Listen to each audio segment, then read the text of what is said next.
My pleasure now, ladies and gentlemen, to introduce to you our special guest artist for this evening. He's a young man I first saw in action in a Dublin hotel about 4 or 5 years ago. More recently, I had the pleasure of introducing him as a special guest on The Late Late Show, and he was extremely well received by our audience countrywide. There's a popular idea that in order to be a really funny comedian, you have to be a bit small and look a bit pathetic. And this fella doesn't. He's neither. He's a big, tall, strong, handsome fella. And it won't surprise you to know when you see him that he is in fact an ex-member of the Garda Síochána. And his father before him was also a member of the Fuzz. But he's a very funny fella. Let's have a welcome please for Shaun Connors. Shaun.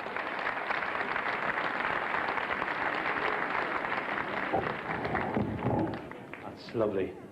Hands of all the people who have seen me before. That's good. Hands of all the people who have never seen me before. Hands of all the people who couldn't care less whether they saw me before or not.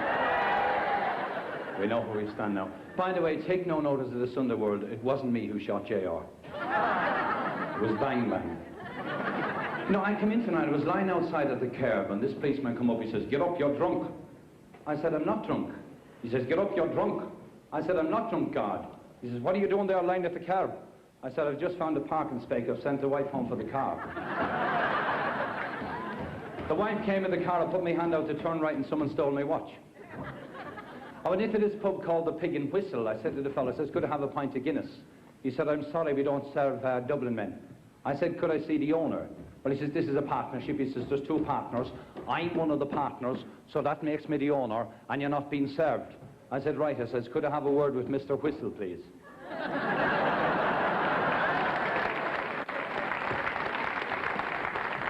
Well, there was a chap sitting beside me, had a match in his ear. I says, "What are you doing?" He says, "I'm listening to the match." I said, "The National Hurling League match?" He says, "No, this one is just a friendly match." An old age pensioner sitting beside me had a bottle of tablets. I says, "What are the tablets?" He says, "Those tablets are to make me strong." I says, "Why don't you take some?" He says, "I can't get the lid off." Another chap sitting beside me, I says, "You into watch the football?" He said, "No, come on. No, I said, "Do you like horse racing?" "Oh, yeah, horse racing is terrible. Horses falling and jockeys getting injured." I said, "Do you like cricket?" "Oh, no, cricket." He said, "That's only for cities." I said, "What do you like?" He said, "No, I like women. Women. 5 times a day." I said, "Women 5 times a day?" I said, "That'd kill you." "No," he said, "not women. Women."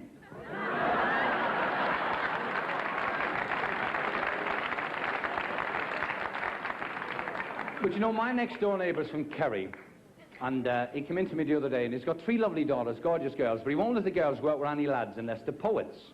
So the girls say to the boyfriends, "If you ever call up, knock on the door, and my father answers, make up a poem and the job is right." Well, there's a knock on the door one day, Riley's standing at the door, fella's standing there, he says, "My name is Joe, I've come to take Flo to the show, do you think she'll go?" "Oh," he says, "come in, Joe." He says, "I'm sure she'll go." Well, Joe goes over Flo, half an hour later, there's another knock on the door. Riley opens the door, there's a fella standing there, he says, "My name is Lance, I've come to take Nance to the dance, do you think there's a chance?" "Oh," he says, "come in, Lance." He says, "You've every chance." Well, Lance goes off with Nance, half an hour later, there's another knock on the door. Riley opens the door, there's a fella standing there, he says, "My name is Tucker." He says, "I'm sorry, she's not going out."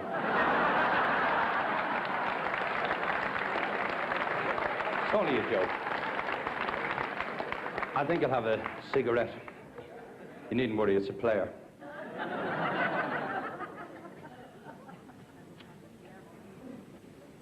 Actually, he asked me to take him to the spring show, and he decided to take his new car, a new JCB GT.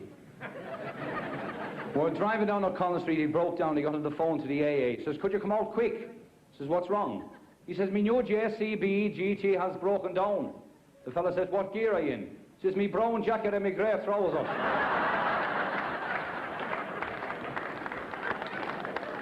Well, we got to the spring show, and I was walking through, I met this Kerry fella. I knew he was from Kerry because he was wearing flared wellies. And he was taking little steps like that because he still had the string on the back.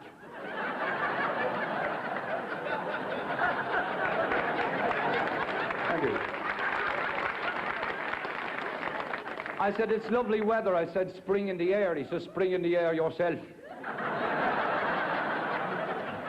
I said, "You're looking very miserable. What happened to you?" "Well," he says, "Me pal Mick, who come up to the spring show, got killed today." I said, what happened to him? He says, a double-decker bus ran over his finger.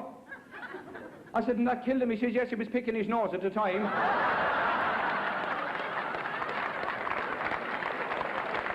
Well then, he said he might come up to see the prize bull. Do you think you'll be able to bring me in to see the prize bull? I said, certainly. So I brought him into the place. I said, the man there will show you. I said, I'd come to see the prize bull, all the way from Kerry to see the prize bull. He said, I'm sorry, sir, the bull is locked up. He says, what am I going to tell my wife and 26 children I didn't see the prize bull? I said, by the way, sir, so many children did you say you had? He says, 26.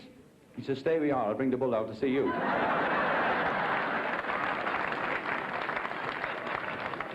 Well, the Allied Irish Bank from Waterford had a stand there, you see. I went up and said, excuse me, sir. He says, how do I stand for a loan? He says, you don't stand, you go down on your knees and beg. And there was a stand on the other side, Irish Distillers, and there was a chap there. He said, I have here a glass of water. I'm placing a worm into the glass of water. The worm lives. Now I get a glass of whiskey. I place the worm into the glass of whiskey, and the worm shrivels up and dies. What does that prove? And little Kerry will stand there and say, that means, sir, if you drink whiskey, you don't have worms.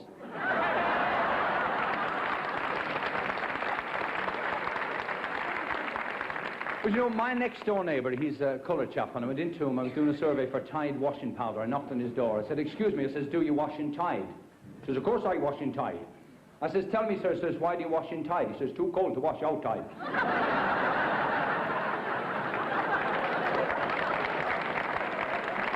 I said, tell me, he says, have you got a job? He says, of course I have a job. Since I come to this country, I work for Jesus. I said, the good Lord Jesus. He says, oh, no, no, no, Mitchellstown Jesus.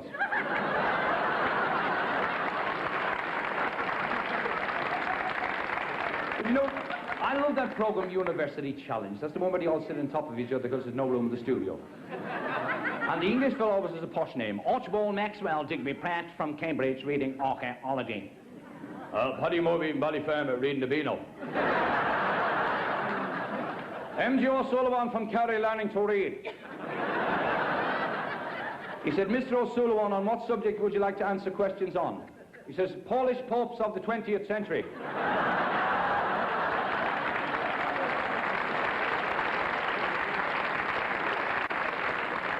He said, what is your date of birth? He says, the 27th of the 1st. He said, what year? He says, every year. He says, tell me how many seconds are there in the year? He says, 12 seconds in the year, sir. He says, how do you make that out? He says, there's the 2nd of January, the 2nd of February, the 2nd of March. 2 days in the week beginning with T. He says, today and tomorrow. He says, what was half man and half beast? He says, was it Buffalo Bill? He said, a question on chemistry. He says, what is nitrate? He says, time and a half, sir. He says, where are Adrian's walls? He says, around Adrian's house.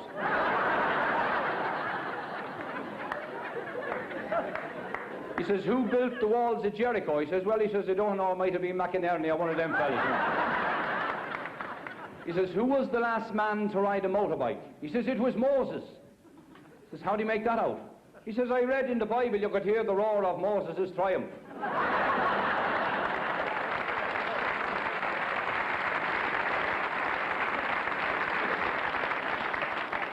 But you know, it's amazing when you watch any world-class performer. When they're coming to the end of the show, you know they're finishing. When Frank Sinatra sings My Way, you know he's finishing a magnificent performance. When Judy Garland sang Somewhere Over the Rainbow, you knew she was coming to the end of a magnificent performance. When Tom Jones took off his bow tie, you knew he was finished a dynamic performance. Me, I'm finished 5 minutes ago, I don't know how to get off. Thank you very much. Good night and God bless.